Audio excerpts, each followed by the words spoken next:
Hey guys, what is up? It is the Fast Break Report here, bringing you guys another vlog. Hope everybody had a good Christmas and has a happy New Year. Uh, well, I've been waiting a little bit. I didn't make videos after the Sacramento Kings game and the Golden State Warriors game. I was really looking forward to this game against Oklahoma City because, like, Oklahoma City is #1 in the West, right? And I was like, just see, you know what I'm saying? Like, I don't want to get my hopes up. I was like, let's just see what happens. And I'm just gonna get right to the shit. SGA had 45 points. Okay, Tyrese Haliburton had 4. Now, I don't want to accuse Tyrese Haliburton of giving up on the team because I don't think he did that in this game. I just felt like he was very nonchalant. I feel like this was another game where Tyrese Haliburton was settling for jump shots.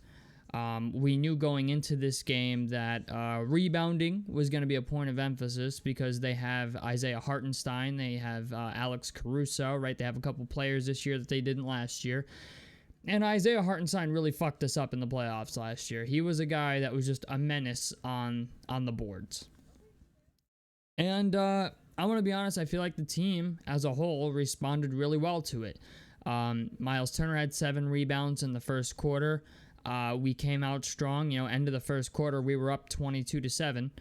And sure enough, as I expected, usually when this team starts hot, they end up finishing cold, and that's exactly what happened. Tyrese Haliburton didn't really make a single jump shot, really, until I think the fourth quarter. It's just, I try to give Tyrese Haliburton some rope, and I've done the same thing with Rick Carlisle.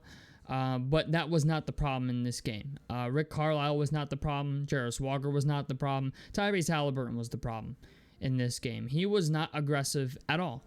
He took 8 shots. And yeah, he had 8 assists. Like, he was, I get it. You know what I'm saying? Like, I understand he is still trying to understand, I think, a little bit how to be the leader of this team, even though last year it seemed like he understood it.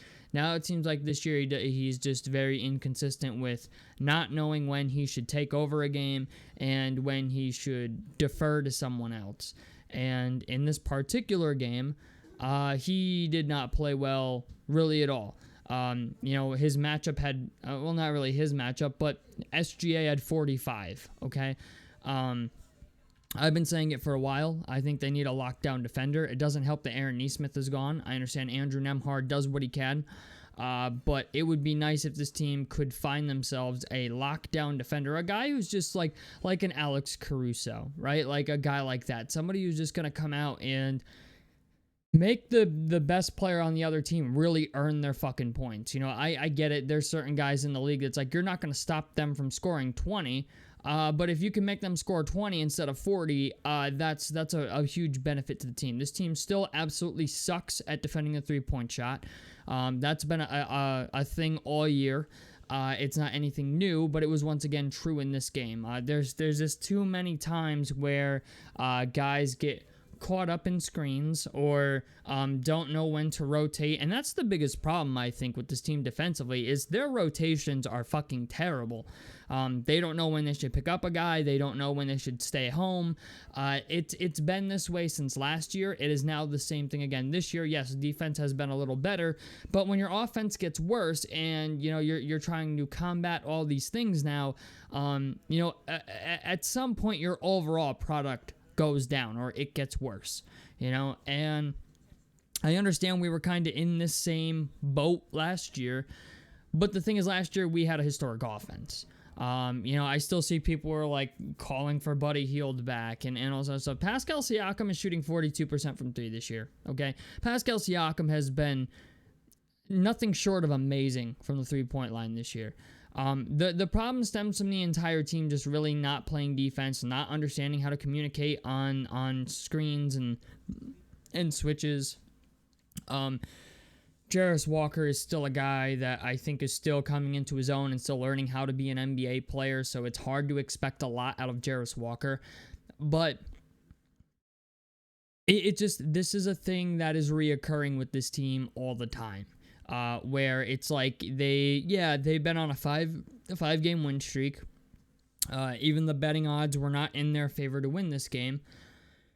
But there's a lot of things that this team could just be a lot better if they would just fix all the minor shit. You know, if they would just box, like, for example, like Miles, if he would just learn to box somebody out, you know what I'm saying? Or if we would just learn to communicate on switches, or calling the switch out, or understanding when you're supposed to stay home and when you're supposed to actually switch or go over or go under a screen.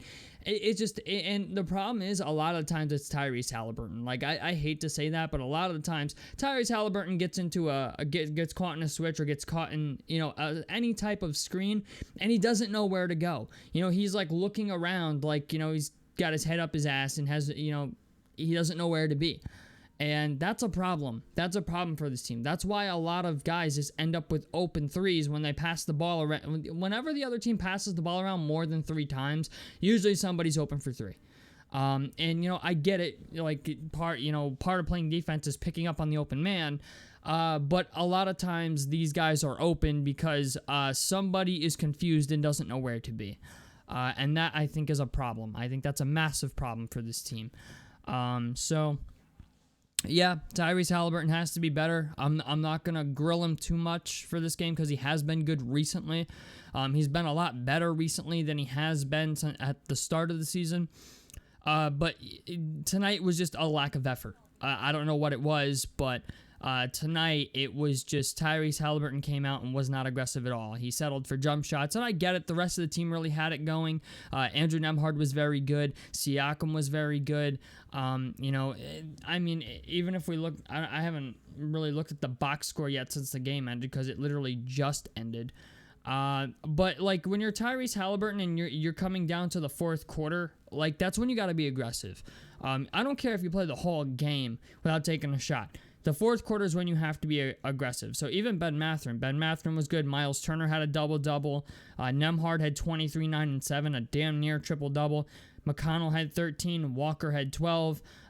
Obi Toppin went out in this game with an ankle injury early. He came back in but didn't stay in very long. He played 5 minutes and then came back. I think he played 6 minutes total, had 5 points, 3 rebounds. But Obi Toppin's a guy that I'm expecting probably will sit out a couple games. He had a really bad high ankle sprain in the beginning of this game. There's an argument to be made that if Obi Toppin doesn't get hurt and if Haliburton just plays semi-aggressively, even if he just gets a double-double, we win this game. And that's a legitimate argument to be made. However, regardless, when a guy goes down with an injury and he's one of your best bench players, I expect Haliburton to be aggressive, and he hasn't been. This is where I got to give some credit to Pascal Siakam, because Siakam is, relatively, I don't want to say he's new, but he's relatively new. He's been with the team for about a full season now. But he understands that, like, the fourth quarter is go time. That's one thing I can give Pascal Siakam credit for. It's like when the team needs a bucket, he's not afraid to go get a bucket. He's a guy that understands, it's like, okay, like, I'm the guy. I just got the contract extension, right? I'm the second highest paid player on this team. I need to go get a basket. Tyrese Haliburton still doesn't understand that. And that's my problem. Some games he does. If we're playing against the Knicks or something and he's pissed off, he plays pretty well. But there are games where Tyrese Haliburton takes games off, I think. And this was one of those games where I feel like he took a game off. And I get it. Like, the whole team, for the most part, was playing really well. But still, when it comes to that fourth quarter and the game gets close, I expect you to at least try to get me a basket. And I feel like he didn't even do that in this game. I feel like he was very nonchalant most of the game. I would argue, looked a little bit disengaged even. Like, it seemed like, I don't know, he just wasn't totally interested in playing tonight. I don't know. But yeah, you know what? He still had 8 assists, but like I said, that 8 assists has to come with at least 10 points, dog. Like you are making $50 million, okay? Or like you're the guy who's like you are the highest paid player on this team. okay? When the fourth quarter comes, even fuck the fourth quarter, when the second half comes, okay? Like, I'm expecting Tyrese Haliburton to show some initiative. I'm expecting you to come out and be a leader, okay? You are the highest paid player on this team. When you got it going, you're the best player on this team. So, as a fan, right, I expect you to be that player.